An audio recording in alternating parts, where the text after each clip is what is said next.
Salut la compagnie, c'est Jules Melon et aujourd'hui dans Impro Ciné Critique, je ne suis pas seul puisque c'est le retour sur ma chaîne de Au Cinéma. Comment vas-tu? Très bien, ça me fait très plaisir d'être de retour, surtout pour parler d'un film dont on voulait parler ensemble depuis un petit bout de temps. Et oui, quand même. puis en plus on est en plein été, je pense que c'est un film très estival, ça tombe bien. Tout à fait, oui. Le 6e long métrage d'un certain Hayao Miyazaki, et oui, le roi de l'animation japonaise, sorti en 1992, en 95 en France. Porco Rosso! Et oui, alors en VF, il y a une petite particularité puisque le héros est doublé par un certain Jean Reno. À l'époque où il faisait pas mal d'animation, il avait fait Mufasa dans Le Roi Lion un an avant du coup. Donc voilà. Oui, tout à fait, il avait fait Mufasa, mais après il a fait Porco Rosso. Voilà, c'est des grands rôles de Jean Reno à retenir, parce qu'après il n'en a pas fait de si grands. Oh, c'est pas gentil. Et puis, en version anglaise, parce qu'il y a une version anglaise, c'est Michael Keaton, figurez-vous, qui fait la voix du héros. Alors, quelle est l'histoire de ce Porco Rosso? Pour faire simple et rester vague, on va suivre entre les deux guerres en Italie, ça tombe bien, estival, Italie, tiens, ça rappelle Lucas il y a quelques semaines, un aviateur qui est devenu chasseur de primes, ancien de la guerre et tout, voilà, qui, il poursuit des pirates et tout, mais surtout, ce Porco Rosso, en vrai, s'appelle Marco Paggio, voilà. Et il a été transformé, on ne sait pas trop pourquoi ni comment, en cochon. Voilà, c'est le cochon volant, le fameux cochon volant. Et on va suivre donc notre cher aviateur à la poursuite des pirates qui va devoir sauver notamment voilà, des enfants. Puis après, il va faire ami-ami avec une jeune fille, enfin, elle a 17 ans, qui s'appelle Fio. Voilà. Et en même temps, il convoite plus ou moins une dame qui s'appelle Gina, qui a perdu plusieurs maris et tout. Et il va affronter un Américain qui s'appelle Donald Curtis. Tout ceci pour rester très vague, parce que c'est pas facile à raconter comme histoire. Et évidemment, c'est un métrage qui parle d'aviation, l'une des passions d'Hayao Miyazaki. On a vu d'ailleurs ceci dans son dernier métrage à date, Le vent se lève. Et on en discutait en off tous les deux, c'est peut-être l'un des films les moins enfantins d'Hayao Miyazaki, peut-être d'ailleurs avec Le vent se lève ou Nausicaa, la vallée du vent. Et je l'ai revu pour l'occasion, et toi je sais que tu l'aimes beaucoup, mais quel est ton avis sur ce Porco Rosso? Comme tu l'as dit, c'est vrai que j'aime beaucoup ce film. C'est vrai que c'est un film, donc je trouve qu'il se revoit bien d'ailleurs. Oui. Parce que déjà, il se voit bien la première fois. Je vous encourage à le découvrir si vous l'avez pas encore fait, mais c'est vrai que c'est un film qui, comment dire, à chaque fois que tu vas le revoir, tu vas toujours prendre un plaisir en fait à suivre les aventures de ce cochon volant pour le coup. C'est très drôle.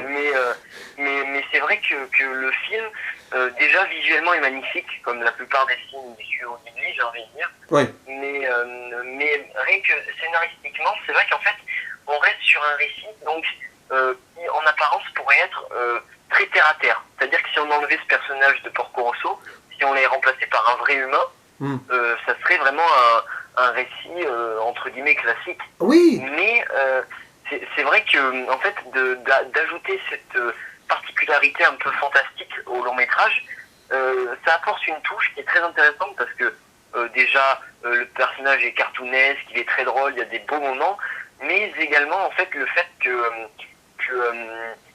comment dire, que ça relève en fait des choses beaucoup plus intéressantes derrière en fait. Il porte un message avec ça. D'ailleurs, il y a quelque chose, j'y ai pensé. En fait, est-ce que il n'y a pas une thématique aussi là-dedans qui pourrait dire en fait quand les hommes font la guerre, après quand ils reviennent, c'est forcément ça devient un peu des animaux. Alors, je pense qu'il y a de ça. C'est-à-dire qu'on ne sait pas pourquoi il a été transformé en cochon, on ne sait pas trop. Mais voilà, quelqu'un qui est revenu traumatisé de la guerre et qui a perdu peut-être une part de son humanité. Sans en dire plus, on va pas spoiler pour l'instant. Voilà, ça reste assez vague, un bon moment dans le film. Et on comprend petit à petit certaines choses. D'ailleurs, Miyazaki nous aide ici à faire nos propres théories. C'est pour ça que c'est pas forcément un film enfantin, mais pour les enfants, c'est intéressant. Parce que, évidemment, les enfants, ils vont se concentrer sur le cochon. Ils vont dire, pourquoi le monsieur, c'est un cochon et tout. Puis ils vont réfléchir. Et petit à petit, Miyazaki construit son film avec des thématiques graves, puisqu'il y a le deuil, donc le traumatisme, tout ça, l'amour potentiel aussi, la rivalité, l'honneur quelque part, avec cet Américain, tout ça, et puis le lien qu'il tisse avec la jeune, alors c'est la petite fille d'un ami, à lui qui est doublé en français par Gérard Hernandez, qu'on prend toujours plaisir. Gérard Hernandez, oui. On prend toujours plaisir à l'entendre, ce monsieur. Donc il y a plein de petites choses, et en même temps, voilà, les pirates, etc. D'ailleurs, c'est marrant, parce que tout le début avec les pirates, etc., ça rappelle, même visuellement, c'est pratiquement les mêmes, le château dans le ciel, qui est un de mes Miyazaki préférés, et même qu'à un moment, sans en dire plus, il y a un truc dans le ciel, voilà, avec les nuages. Voilà, il y a la magie Miyazaki qui est là, mais c'est, comme tu l'as dit, très terre à terre, c'est un paradoxe, parce que ça se passe souvent dans les airs quand même.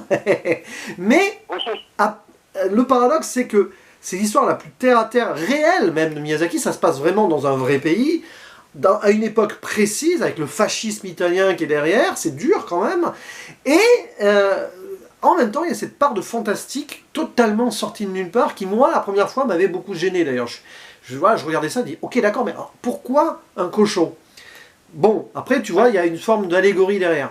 Et ce qui est intéressant aussi, c'est que c'est probablement le Miyazaki le plus politique. Il faut savoir qu'il a eu une jeunesse assez marxiste, Miyazaki, donc communiste, hein, on va faire simple, et que Porco Rosso, qui, avec son hydravion rouge, Rosso, qui veut dire rouge en italien, face aux fascistes, voilà, c'est une allégorie du communisme pour la liberté de l'époque. Donc, il y a quand même, ici, il a tenté un message assez fort, qui va au-delà des enfants, clairement, et bah, aussi avec cette passion qu'il a pour l'aviation. D'ailleurs, il y a un moment dans le film où on met un nouveau moteur à l'hydravion, bah, c'est un moteur Ghibli. C'est de là que vient le nom des studios. Enfin, ça doit être une des explications, je pense. Donc c'est un film très très intéressant sur le plan personnel. Et puis... Oui, et puis c'est vrai que... Pardon, non, je t'ai coupé, excuse-moi. Vas-y, non, vas-y. Bah, en fait, il y a un autre truc qui est très Miyazaki, c'est aussi l'héroïne, la jeune héroïne, quoi. Voilà, on a aussi ça, Fio, qui est rousse, d'ailleurs. Voilà, c'est très... avec vraiment la tête à l'héroïne de Miyazaki, quoi. C'est clair et net. Mais sinon, vas-y, je te laisse rebondir peut-être sur l'aspect politique. Non, c'est vrai que tu disais... c'est vraiment, en fait, un film, je trouve, de passionné. Ouais. Tu vois, c'est en fait, c'est-à-dire que il va jamais prendre le spectateur pour un idiot parce qu'il va relater des choses, même ça se voit qu'il s'y connaît très bien dans l'aviation parce qu'il y a des termes, enfin plein de choses très intéressantes. Mais c'est vrai qu'il a même un regard, tu vois, sur du coup, même si tu vois, il a un regard sur tu vois les familles italiennes, tu vois par exemple. Oui. Tu vois quand il y a toutes les grands-mères, les tantes et tout qui vont venir travailler, tu sais. Oui, c'est vrai que tout autour de celui qui l'aide à... C'est Piccolo, je crois que ça s'appelle. Je sais plus comment il s'appelle. Oui, c'est ça. Paolo Piccolo. Ils viennent tous l'aider. Il y a toute la famille, la mama et tout. Là. Il manque que la pasta. Mais la pasta, on a ce cliché dans Lucas. On n'a pas ici dans Miyazaki. Petite anecdote au passage. Hein, ça nous a marqué, Lucas, finalement. D'ailleurs, pour faire une petite parenthèse avec Lucas, je crois que tu sais, ça s'appelle Porco Rosso. Oui. Et du coup, le village dans Lucas s'appelle Porto Rosso. Ah oui, peut-être qu'il y a un lien. À moins que ça existe vraiment en Porto Rosso. Je crois que ça existe en fait. Mais peut-être. Je crois que c'est pour rendre hommage au film, je crois justement. D'accord. De Miyazaki. Donc après c'est intéressant parce que du coup les deux se passent en Italie. Ah bah oui, t'as le contexte. Alors c'est pas la même époque, je crois. Je sais pas. Enfin, c'est un peu plus. Lucas, c'est après. En fait, Lucas, on n'a pas vraiment d'époque. Plutôt années 50, en fait. Ouais. Mais bon. Là, c'est vrai que ce qui est intéressant, c'est que dans ce Porco Rosso, on a aussi voilà, ce côté l'Italie de l'époque et tout, entre rêves, voilà, on voit la haute aristocratie, etc., autour de Gina qui a cet hôtel, donc tout ça. Et puis cet Américain qui débarque, l'Américain qui représente quand même quelque chose de mauvais, qui vient mettre son nez un petit peu dans les affaires des Occidentaux, des Occidentaux européens. Donc il y a plein de petites critiques là-dessus. On peut aussi se poser la question du regard de Miyazaki sur le système américain, notamment Disney ou autre, à travers le personnage de Curtis qui veut devenir acteur à Hollywood. Oui. Donc tu as toute une réflexion sur l'industrie aussi. Je ne sais pas s'il a voulu régler quelques comptes. Je sais pas, mais en tout cas, après c'est peut-être quelque chose, tu vois, le film est sorti en 90, il me semble. 92, ouais. Donc, ouais. 92. Donc en fait, j'ai l'impression qu'il est arrivé au moment où, tu vois, c'était la grande époque de Disney où ils enchaînaient la Belle et la Bête, la Petite Sirène et tout. Et là, Miyazaki débarque avec un cochon aviateur qui a fait la guerre et qui fume. Oui. Ah ben alors oui, c'est parce que c'est le gars en plus. Moi j'aime bien la caractérisation du héros qui est un anti-héros en fait en soi. Voilà, il a fait la guerre, donc oui, il a été héroïque, mais là il a envie d'être tranquille, il vit retiré du monde. Il s'est passé ce qui s'est passé, il y a cette malédiction, mais il n'a pas forcément envie de s'intéresser à d'autres choses. Mais quand même, dès qu'il apprend que des enfants sont menacés, etc., il y va. Voilà, c'est ça qui est, c'est ça. Et donc c'est vrai. Et puis bon, la relation qu'il a avec Jean hein, aussi, on sent quand même qu'il se passe quelque chose et tout, mais voilà, sans en dire plus par rapport à un de ses maris, à Gina qui est décédé. Il y a une construction très adulte derrière, qui pour moi d'ailleurs n'est pas totalement aboutie à fond, parce qu'à un moment, bah, le film raconte plein de choses, donc il doit aller à l'essentiel, et puis il y a cette scène un petit peu à la fin de kermesse bizarre, là. Oui, où ils font la course, quoi. Enfin, ouais, voilà, enfin, où il se passe, bah, il y a un affrontement, quoi. Donc il y a des petits trucs, c'est vrai que ça, on sent que c'est encore, à l'époque, Miyazaki qui cherchait justement, voilà, et, avec son côté enfantin rêveur, mais aussi plus sérieux. Et c'est un film qui va tenter de marquer une transition dans sa carrière, mais va-t-il justement la faire, sa transition après ce film? Pas tellement. Après, il va revenir dans les trucs plus fantastiques, plus liés au Japon, surtout parce que là, ce film n'a aucun rapport avec le Japon, par exemple. Voilà. Ah bah non, mais c'est vrai d'ailleurs que c'est intéressant parce que je pense qu'au moment de sa carrière, c'était un des premiers films, en fait, avec une animation typiquement japonaise qui partait, en fait, dans un autre pays. Oui, bah alors, il y a eu le château de Cagliostro, hein, son premier long métrage aussi, qui se passait à Monaco. Ah oui, tout ça. oui, c'est vrai. Et avec, tu vas y penser. Oui. À certains moments, tu vas penser au château de Cagliostro aussi. En plus abouti dans l'animation, mais c'est clairement, en plus, c'est pas loin d'être le même contexte, Europe et tout, voilà. Mais est-ce que tu veux rajouter autre chose avant la zone spoiler? On va faire une zone spoiler quand même, parce que... Oui, on va faire une zone spoiler, mais d'ailleurs, bon, peut-être tu pourrais un peu plus en parler dans la zone spoiler, mais c'est vrai que t'en parlais tout à l'heure, donc de cette relation un peu avec Dina et Porco Rosso, et même avec la jeune fille, mince, j'ai perdu son nom là. Il s'appelle Fio. Je sais pas. Il y a peut-être un... Tu vois, il aurait peut-être pu aboutir un peu plus ça, parce que on sent clairement que Fio, elle est un peu, tu vois, elle est tombée un peu amoureuse de Porco Rosso aussi. Bah, il va se passer un truc autour de Fio, et notamment de l'américain, et là il va falloir spoiler, qui est un petit peu bizarre. D'ailleurs, au passage, avant d'aller dans les spoils, l'américain, Curtis, est doublé par Jean-Luc Reichmann. Oui. C'est le présentateur télé aussi maintenant, mais il faisait des voix à l'époque, c'est ça qui est drôle quand même. Et alors, avant d'aller dans la zone spoiler, bah, ça va faire une transition, évidemment, grande musique, encore une fois composée par Joe Hisaishi. Et à un moment, il y a un thème particulier dans le ciel, et là, il va falloir aller dans la zone spoiler, je pense, à mon avis, pour en parler. Attention, oui, bien sûr. Est-ce que vous êtes prêts? Attention! Spoiler! Oh, spoiler! C'est reparti.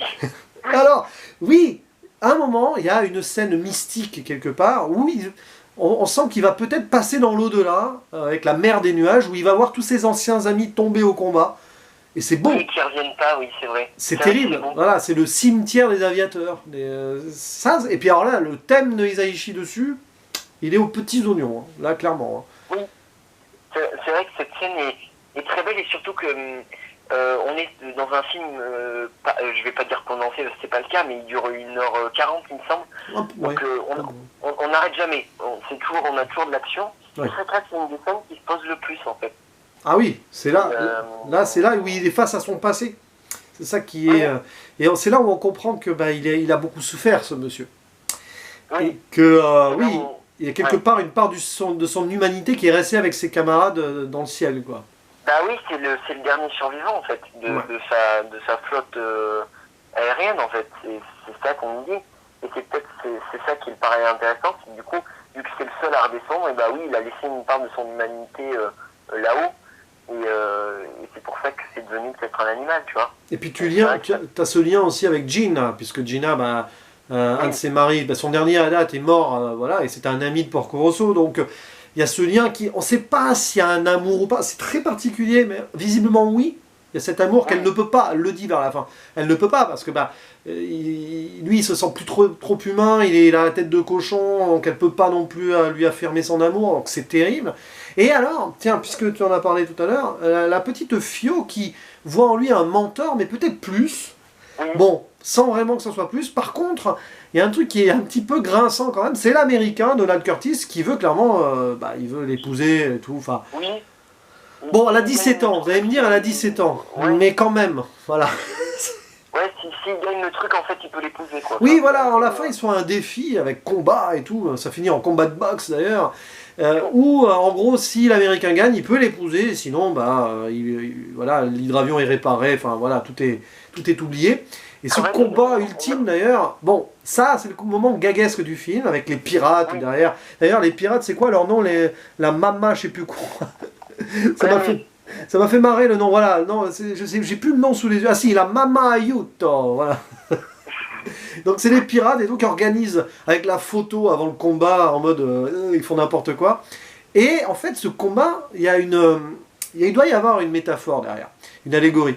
Parce que le combat, bah, ils sont défigurés tous les deux et donc Porco Rosso est totalement défiguré, lui, la tête de cochon. Et à la fin, on ne sait pas. Mais apparemment, son rival, qui est finalement bon joueur à la fin, voilà, il le voit visiblement se retransformer en homme, mais nous, on ne le saura jamais s'il redevient humain. Et il s'en va, et il ne revient jamais. C'est pour ça que la fin est peut-être dans un sens aussi frustrante. Frustrante, mais très intelligente aussi, parce que tu n'ouvres pas un message précis. C'est, voilà, peu importe au final. Oui, c'est vrai que tu as tout à fait raison, mais c'est vrai que même, tu vois, il y a des choses qui sont ouvertes et qui du coup sont pas forcément plus abouties que ça, tu vois. Au niveau des relations, peut-être pas amoureuses, mais tu comprends ce que je veux dire. Peut-être quelque chose qui aurait pu être un peu plus abouti, notamment aussi la scène, tu vois. Puis aussi, tu sais, quand du coup ils sont arrivés au repère de Porco Rosso, elle semble le revoir un peu, tu vois ce que je veux dire, il y a une scène un peu... Ouais, c'est ça, c'est un film qui reste assez évasif, malgré sa profondeur, tu vois, il y a beaucoup de profondeur thématique, politique et tout, sur la guerre, sur le fascisme, la liberté, etc. Mais il pousse pas non plus trop, parce que je pense que Miyazaki n'a pas voulu trop en faire. Pourquoi? Parce que bah, il oubliait pas que c'était pour les enfants à la base. Alors que vous entendez dehors, il y a peut-être des avions qui atterrissent à côté. Ben oui, Porco Rosso est avec nous, c'est remarquable, c'est la mise en abîme. Coucou Porco. Voilà, et donc, petit featuring. Mais voilà, il n'a pas voulu aboutir le côté trop adulte, je pense. Et peut-être que c'est le défaut du film en soi. Est-ce que ça aurait été plus intéressant si le film avait véritablement été tourné vraiment pour un public plus âgé? Je ne sais pas, mais en tout cas, ça aurait pu être intéressant. Et c'est vrai que, pourquoi pas, peut-être ça aurait été intéressant de développer peut-être un peu plus. Moi, ça m'aurait peut-être dérangé que le film dure une trentaine de minutes de plus, tu vois ce que je veux dire. Ouais, après, il est tombé dans... Je sais pas s'il est tombé dans son cahier des charges ou pas. Hein. Avec Ghibli, il était libre, hein. Il faisait un petit peu ce qu'il voulait, mais à un moment, il a dû se dire, est-ce que je suis pas trop sérieux dans mes thématiques? Donc il a mis le côté cartoonesque, etc. Tout en laissant réfléchir les plus jeunes, peut-être, et se dire, tiens, les plus jeunes qui reverront ce film dans 10 ans, ils verront peut-être une autre lecture.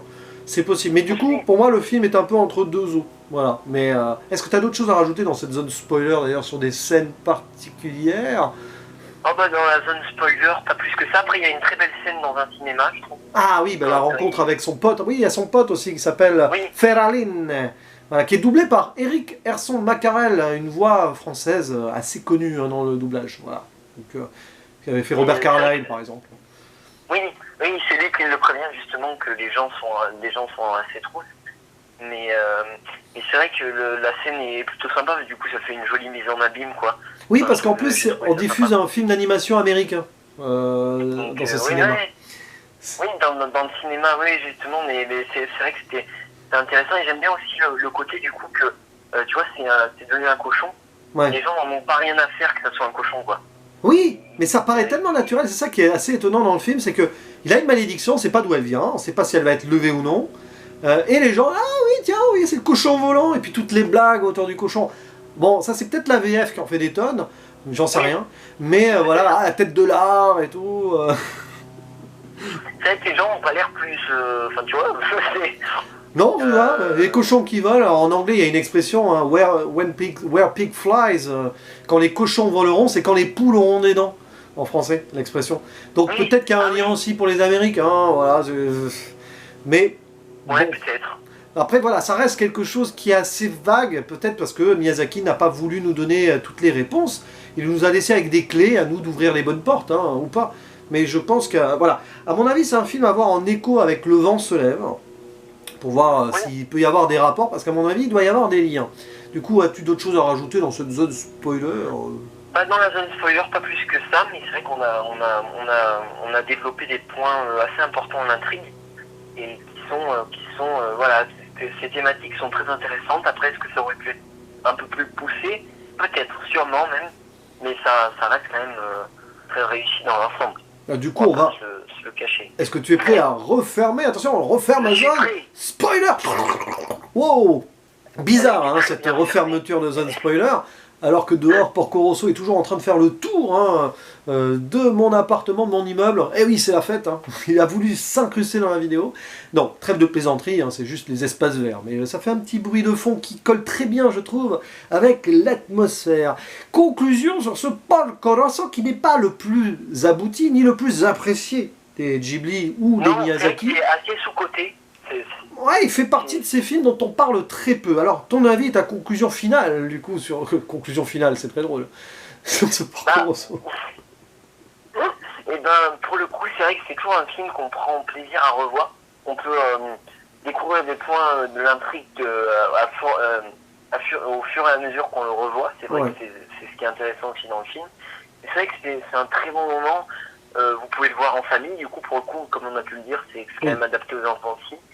Mais c'est vrai que voilà, c'est rien que pour dire que le film est très bon, allez-y, parce que voilà, c'est vrai que comme on l'a dit, c'est pas l'un des Ghibli dont on parle le plus, malheureusement. Pourtant, il est bien réussi, mais c'est vrai que ça reste quand même un vrai classique, je trouve. Au fur et à mesure des années, je pense que ça peut devenir un vrai classique, ça l'est déjà même, pour certains. Mais c'est vrai que je vous encourage à le voir et peut-être donner ma petite note, du coup. Et ben, je vais mettre à vrai dire, je l'aime énormément et j'hésite entre deux notes, mais je vais quand même rester sur un 8. Ouais, parce que c'est quand même un très bon film et qui est magnifique visuellement et scénaristiquement. Il aurait pu être encore plus incroyable, je pense, mais ça reste quand même du très bon niveau en termes d'animation, surtout quand on recontextualise à quelle période il est sorti. Oui. Donc en tout cas, je vous encourage à le découvrir ou à le redécouvrir si vous l'avez déjà vu. Oui, voilà. D'ailleurs, au passage, il est sur Netflix, hein, comme tous les Ghibli, donc voilà, vous pouvez les voir. Alors pour ma part, c'est vrai que ça va rester un de ces Miyazaki. Finalement, il va remonter un peu dans mon classement des Miyazaki, mais ça c'est souvent le cas à chaque fois que je revois un Miyazaki, même que, entre guillemets, j'aime moins. Voilà, il va finir par remonter. C'est un peu le problème, c'est qu'il n'y a plus de place après. Et franchement, moi je vais rester un très bon 7 sur 10. Très très bon. Hein. Je ne vais pas passer à 8 parce qu'il y a des moments où, c'est pas que le scénario on s'en fiche, mais dans un sens, oui, ça va au-delà du scénario, c'est pas l'histoire, les machins, les pirates, les trucs, l'américain, voilà, Gina, ok à la rigueur. Par contre, tout le contexte avec le traumatisme de cet homme, entre les deux guerres, où on sent voilà, qu'on sort à peine d'une guerre, mais on sait que potentiellement il va y en avoir une autre, avec les fascistes en Italie, tout ça. À un moment d'ailleurs, il y a les fascistes qui sont après eux, tout ça. Donc c'est un film dur, c'est franchement l'un des films les plus matures et adultes de Miyazaki. Pas forcément son plus abouti, ce qui est assez le paradoxe. D'ailleurs, c'est là où je pense que tout le paradoxe est là, c'est que peut-être que Le Vent se lève, qu'il a fait donc il y a 6 ans maintenant déjà, est plus abouti, mais lui il faudra que je le revoie pour le coup, parce que j'avais eu du mal. Voilà, c'est bizarre, hein, mais, voilà. Mais en tout cas voilà, c'est vraiment un film à voir ou à revoir, selon. Avec les plus jeunes et les plus anciens, vous pouvez vous faire ça en famille, avec papy, mamie, papa, maman, les enfants. Tout le monde va y songer. Et en plus, voilà, et je voulais finir là-dessus, il y a aussi la chanson Le Temps des cerises, qui est reprise dans le film, qui est un chant révolutionnaire, un peu communiste et tout, qui fait écho à cette jeunesse de Miyazaki. Voilà, il a voulu montrer ici ses convictions qui étaient politiques et aussi ce regard sur son évolution à lui, où peut-être lui-même, quelque part, est-il devenu ce cochon en profitant du système. Parce que jeunesse communiste, mais à l'époque, il était déjà peut-être millionnaire. Hein. Oui. À méditer, je pense qu'il a voulu faire un petit truc là-dessus aussi. La corruption, alors pas forcément par rapport à la violence ou la guerre, mais aussi par rapport au succès. Voilà, il y a pas mal de choses là-dessus, donc c'est un film passionnant. Et en tout cas, c'était hyper passionnant d'en parler avec toi, mon cher, au cinéma, alias Oui Archibald. Le plaisir est partagé, comme toujours, j'ai envie de dire. Oui Archibald n'est pas ton vrai prénom, en vrai, mais ça, il fallait suivre un live chez Nico Ciné l'autre jour. C'est ça, oui, il faut aller pour voir comprendre. le live Camelot. Voilà. Le live Camelot, il y a le vrai prénom qui est révélé de notre cher au cinéma dans le chat. Mystère. En tout cas, merci beaucoup, puis franchement, on se dit à la prochaine bientôt pour d'autres vidéos, parce que là... À la prochaine, bien sûr, on aura beaucoup de choses à parler, je pense, dans les prochaines semaines. Et puis bah oui, bah, le mot de la fin, du coup, on va devoir le répéter, attention. À la prochaine. Ciao.